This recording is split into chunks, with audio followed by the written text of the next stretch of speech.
માનનીય ગૃહમંત્રી શ્રીની અધ્યક્ષતામાં જે બેઠક થઈ હતી અને ડીજીપી સાહેબ તરફથી જે 100 કલાકની જે ગાઈડલાઈન આવી છે અને અમે જે કામગીરી કરવાની છે જામનગર જિલ્લામાં, તો જામનગર જિલ્લામાં પોલીસ દ્વારા અમે ઘણી બધી અત્યારે કાર્યવાહી થઈ છે.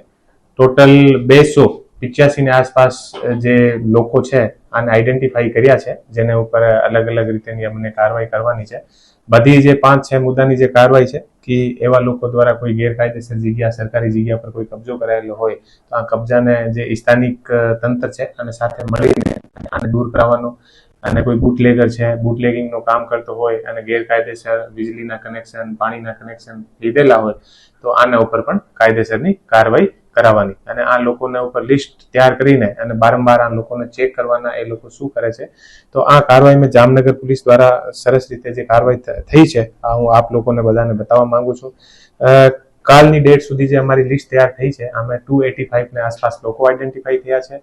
આ પછી અમે સાંજથી જે કાર્યવાહી શરૂ કરી છે, અત્યાર સુધી ટોટલ 38 ને આસપાસ વ્હીકલ ડિટેન કર્યા છે, જેના ઉપર બ્લેક ફિલ્મ લગાવેલી છે અને લોકો દ્વારા આડે રીતે યા સ્પીડથી અને ચલાવવામાં આવે છે એવા લોકોના ટોટલ 38 વ્હીકલ ડિટેન કર્યા છે.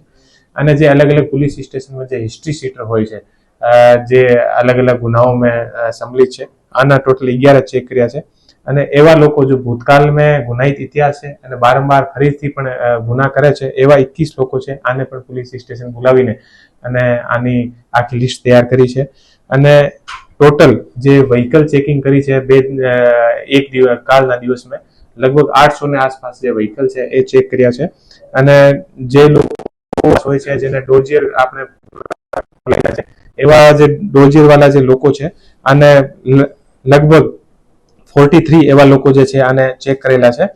અને જે નાના મોટા ગુનાઓ કરતા હોય છે, જે આપણે લખોટા લેક હોય, બીજી બધી જગ્યા જે લોકો ફરતા હોય છે, બદમાશી કરતા હોય છે, ટપોરી ટાઈપના જે હોય છે, આના ઉપર પણ લગભગ 30 થી 40 એવા લોકોને એલસીબી અને અલગ અલગ બ્રાન્ચ દ્વારા આને ચેક કરવામાં આવ્યા છે. અને આને પોલીસ સ્ટેશન અને બીજી બધી જગ્યાએ લઈને અને જે કાયદેસરની કાર્યવાહી છે આ ઉપર કરવામાં આવેલ છે. અને ટોટલ જે 26 ની આસપાસ જે બૂથ આજે મોર્નિંગના ભટ્ટીની ડ્રાઈવમાં લગભગ 35 ભટ્ટીના કેસ જે છે એ કરવામાં આવેલ છે. અને આગામી સમયમાં કાલે બધી પીજીવીસીએલ સાથે કોઓર્ડિનેશન કરીને અને લગભગ 22 જેવા જગ્યા જે છે અમે કનેક્શન પણ કપાવ્યા છે. એ ગેરકાયદેસર રીતે સરકારી જે વીજળી હતી આનો દુરુપયોગ કરતા હતા અને ટોટલ 8 ગુનાઓ દાખલ થયા છે આમે કે ગેરકાયદેસર વીજળીના, અને ટોટલ લગભગ 14 લાખને આસપાસનો દંડ પણ કરવામાં આવેલ છે.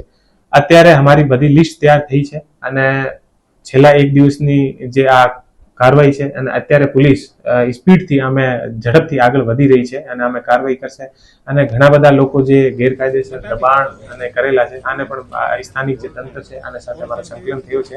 અને આગામી જે સમય છે અમે આ જે ડિમોલિશનના જે ગેરકાયદેસર છે આની કાર્યવાહી પણ શરૂ થશે. સાહેબ, અત્યાર સુધીમાં ટોટલ કેટલા ગુનેગારોની લિસ્ટ તૈયાર કરવામાં આવી? 285 ની 285 ની જે છે આ લિસ્ટ. ખાસ કરીને સોશિયલ મીડિયાના માધ્યમથી જે રોપ જમાવવા માંગતા હોય છે, અમે લોકો એવા કોઈ છે એવા લોકો જે અમે અમારી જે સોશિયલ મીડિયાની જે ટીમ છે, સાયબર ક્રાઇમ પોલીસ સ્ટેશન દ્વારા એવા 15 થી 20 લોકો જે અલગ અલગ જગ્યા હોય છે એવા જે વિડીયો બનાવીને અપલોડ કરતા હોય છે અને બદમાશી કરતા હોય છે એવા લોકોને આઈડેન્ટિફાઈ કર્યા છે. આઈડેન્ટિફાઈ કર્યા પછી પોલીસ સ્ટેશન પણ લાવવામાં આવ્યા છે અને આ ઉપર કાયદેસરની કાર્યવાહી 15 થી 20 લોકો પર એવી કાર્યવાહી